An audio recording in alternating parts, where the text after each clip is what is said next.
hope today didn't kind of throw you off for a loop. Usually it's Motivational Monday, and every Monday at 1 o'clock we have a show. Well, I hopped in the car and went down and saw Marla, socially distanced of course, and we decided to have a show together because of the sprint.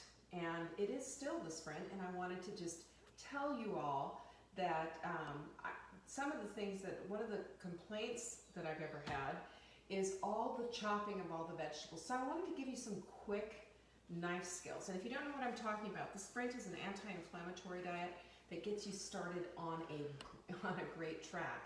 You can find it at savingdinner.com. As soon as you land on the page, you'll see the banner and you can click on that. But again, I'm going to show you exactly how to use a knife so that you feel really good about your knife skills and you don't feel so intimidated. So there's a couple of different ways. I'm going to show you how to chop mushrooms. I'm also going to show you how to chop an onion. Now we have certain things that are just kind of standard issue. The salad is standard and has a bunch of green stuff in it. You'll see it. It's right there on the document. It gives you everything. Also we use bone broth because bone broth is really healing for your gut. And we use that as a base for a soup so we can get some more veggies in because most of us are nutrient deficient, right? And so there's a bunch of vegetables in there. Meanwhile, we also have a bunch of very wonderful, delicious Sprint recipes, and one of them is the smothered burgers. I've demonstrated that right here on Facebook and have given you the demo on how to do that. But I want to show you how to cut up some mushrooms too, so you have a good sense of how to do that. The other thing, the most common question that I get asked is, how do you cut up an onion? Well, I've done it several different ways, and I'm going to explain how to do it for both good reasons on how to do the two different ways that I'm going to show you. And the second thing that I'm going to talk to you about is just how important it is to be able to get this onion chopped quickly. If you can't get an onion chopped quickly, it's going to make you feel like this is drudgery and it's going to take forever in your kitchen. And it doesn't have to be that way at all. But you've got to start with the tools, right? Tools make everything. I mean, you can hammer a nail in with a shoe if you want to, but it's more accurate, it's a lot easier, and it's a better experience using a hammer. So what we have then is I've got some knives to show you. And I know most people don't have as many knives as I do, but I've been around for a while and I've collected them. This is my oldest knife. This is a French knife, and it's a good brand. It's the Henckels. It's a Henckels brand, and I bought this in 1985 for like $200. So you know it was an expensive knife at the time. It's been sharpened a few times, and I've had it professionally sharpened. It has some dings in it, and so the blade is a little bit smaller. But this is an 8-inch knife. Now, a professional will use probably a 10-inch. It's a little bit bigger than this.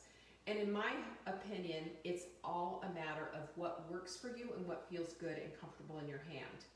When you hold the knife, and I'm just going to show you just easily how to hold the knife, you can see that I've got my hand, it's on my open hand like this. My thumb is going to go like this. And on the other side, my finger is going to go on the blade. Not under the blade, on the blade. This helps to give me control. You need to have a sharp knife too. A sharp knife is a safe knife. When your knife is dull, and you'll know that because it just takes a lot of work to do it, it's easier to be pushing hard on it and then have the knife go crazy. But again, I'm going to show you how to do some of the basic stuff with the knife and just how to even get a chopping rhythm going, because you'll be surprised at how easy it is to get this going. A lot of people get intimidated by it and intimidated by the big knife, but honestly, again, it's like having a hammer for the job of hitting a nail on the head. This is the same thing in the kitchen. Having this huge knife is really going to come to your benefit. Now, a lot of people will use different knives, like they'll use a carving knife to cut up an onion. I've seen that before and it makes me crazy. They'll use paring knives, they'll use, well here, I'll show you. Get the honing stick too. This is, Get the honing stick. Okay, yeah. That's a good idea. I've got a honing stick right here. But this is a carving knife. This is used for carving meat or poultry. It is not used for chopping, like I'm gonna chop here. And that makes all the difference in the world. I know most people have like a drawer full of these miscellaneous knives that just don't work very well. Well, you got it. There's a couple of things. One is you have to have if you have a good knife, have it professionally sharpened, and then use a honing stick to help it keep its edge. This doesn't sharpen, it just helps to keep its edge. And the way that you do it is an even thing, and you hold the knife, hold the honing stick like so, and you, on an angle, you go back and forth on either side. Now, Mark usually does this all the time. I never do it, but he does it a lot. And you're not gonna have like, stainless filings or going everywhere. It's not grinding on it. It's just merely helping you to keep the edge. And you want to do it evenly on either side. And hopefully all the way through on both sides of this. This is not something to do when you've got your 3-year-old down below. Okay? Again, this is the other one. I'm doing the other one. Now you can go really fast, and you've seen those chefs go nuts on Food Network. But it's just holding the stick straight and moving the blade. This is called a santoku. This is a Japanese version of a French knife. It's a Japanese French knife is another word for it. It's called a santoku. It has a slight rounded bottom, a little bit more so than this one. This one is straight across, and then at the top, this one is rounded all the way through. It also has little dimples on either side. This is to help you to have the food fall off the blade, although it doesn't normally happen like that. So anyway, so that's our knife choice. This is not your knife choice for chopping, okay? This is your knife choice for carving. It is a carving knife, and you've seen this in all kinds of things. You've also seen smaller version of this. You've seen do you have one here? This is a serrated knife. You would use this to cut like a lime or a lemon. That's what you use, a serrated knife. This is a paring knife, and you would use this to pare, but you wouldn't use it for chopping an onion, or you'll be here all day long. So I want to help you to make it easy and make cooking fun and make the chopping part not so much of a deal, okay? So that's my goal right now, and I'm gonna show you how to do it. First things first, I always have a garbage. You have a question? Where do you get it professionally sharpened? Well, first we get it done, well, we used to get it done anyway in our farmer's market. Check your farmer's market, because a lot of times that's just, kind of a mom and pop thing. You can Google it in your area for professional knife sharpening and see what comes up. But I know Williams-Sonoma does it. I know that Sur La Table does it. And a lot of times the higher end gourmet, knife places do. But once they're done, and you won't need to do it again for another couple of years. But a good knife needs a good sharp edge and a good blade. A dull knife is dangerous, okay? So this is my preferred knife is this. This was a gift that I got a couple of years ago, and it's a global knife. It's global santoku, and I just happen to like it. I like the weight of it and all of that. So again, remember, this is how we hold it. And I don't do this, but I do keep it on the side of the knife, okay? And we're gonna get this off. Take that off. Use a garbage bowl too, because remember, one of the things about cooking is that you have, this is mise en place. You have everything out so that you can cook and prepare with all the implements that you need, and that you're not jumping up and down and going back and forth and going all over like a pinball wizard. You take the skin off. This one has a second skin, which means it needs to come off. Okay, fine. Be that way. There it is. You just take that skin off, drop it into your, now you can compost this, if you have a compost pile, good stuff. All right, so 2 ways of doing the onion. Now, this is a little bit bigger, but a small onion, I will feel comfortable enough to just go ahead and score on either side, and then you take it down about 3/4 of the way, like so, and then you do it again.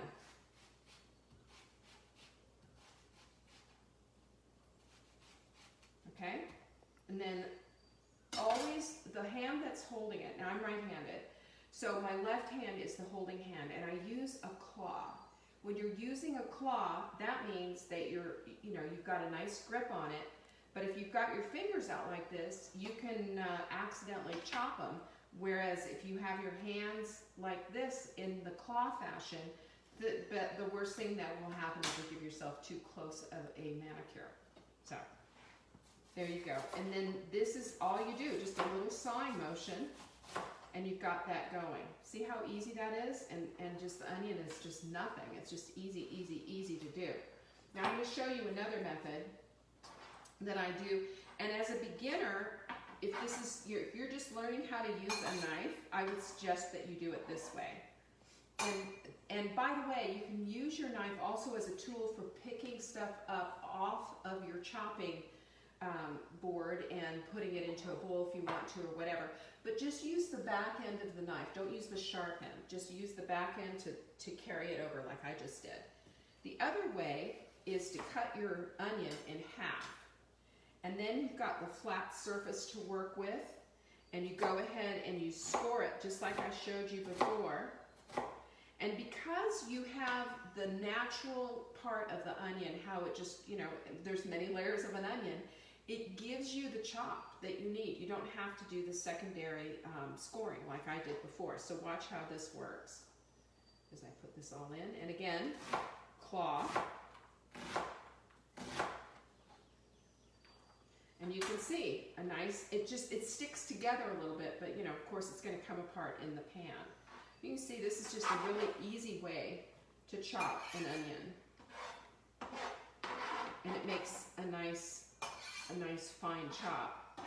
Now, there are different kitchen terms that nobody's using anymore. There used to be once upon a time terms like diced, minced, etc.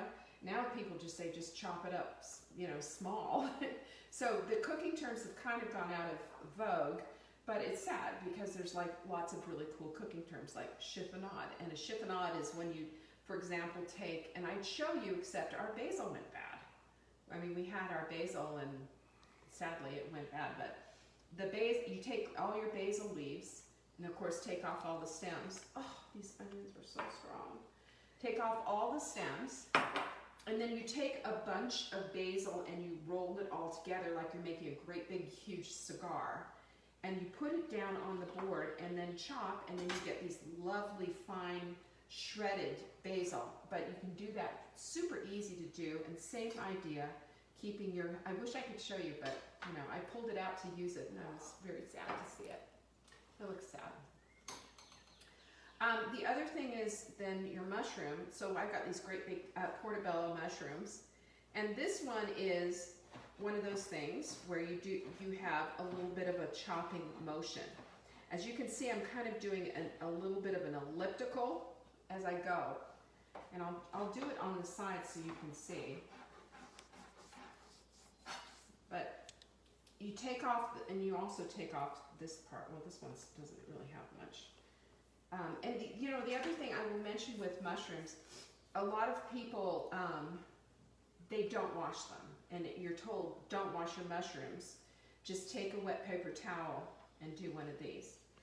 And this is what I have to say about that. Oh, heck no. Because you know where mushrooms grow? They grow in poop. Poop. No, thank you. I will wash them, and then I'll take my paper towel and I'll make sure that every last little piece of, what is off of there. But I have no desire whatsoever to keep not washing my mushroom. And I've shared with you, it's a sulfur vegetable, really good for your body. But mushrooms are better when they're cooked. When they're raw, the cellulose is too rough and too hard on your digestive tract, and they have small amounts of toxins in them. All mushrooms do. We know about the really poisonous ones, of course, But even just white button mushrooms have some toxins in them. And again, the cellulose and the fiber in them is too difficult to digest. Cooking takes care of all of that. So don't eat raw mushrooms anymore. And I'll show you. I'm going to do it on the side so you can see me as I'm doing this. Can you see me? Okay, good. So I want to show you that what I'm doing here is I'm using my knife to slow-mo. There you go. And then when it gets too big and too hard, see, you can see this right here. At this point, I just go through and give it a nice chop. So it's not important to have everything exactly the same. But, oh, that's kind of a nasty looking thing. Take that off. Sorry, no go. And again, and after a while, it just gets super easy. And that claw is instinctual. You don't ever make that mistake of putting your fingers out. And believe me, I've been cut so many times. I have worked professionally in a kitchen before, and it was a short career because I ended up in the emergency room getting my finger taken care of. I still have the scar. It's pretty ugly. But anyway, that's how you use a knife properly, safely, and quickly. And these skills will serve you for the rest of your cooking days. If you have any questions or you have any ideas of things that you'd like to see demonstrated or food that you'd like to see cooked or whatever you want, just let me know in the comments. Drop it in there and I will be sure to see it. Thanks so much for joining me today. I really appreciate you guys, and I appreciate how much you have been supporting us. As a matter of fact, our Saving Dinner, no, they're not Saving Dinner supplements, our Wise Women's supplements are flying out the door. Flying out the door. If you'd like to get in on the action before they run out, because we're really close, go to savingdinner.com/wise, and you'll see there's 4 essential supplements that I think every woman should be taking. That's why they're in the store. So go check them out at savingdinner.com/wise. And don't forget, if you put Get Lean Probiotic in your cart, you get free shipping. Just make sure you put ships free in the promo window, and the shipping is on us as long as you live here in the United States. There you go. Your mileage may vary. I don't know. What else am I supposed to say? Thanks so much. I appreciate you guys. Talk to you later. Bye.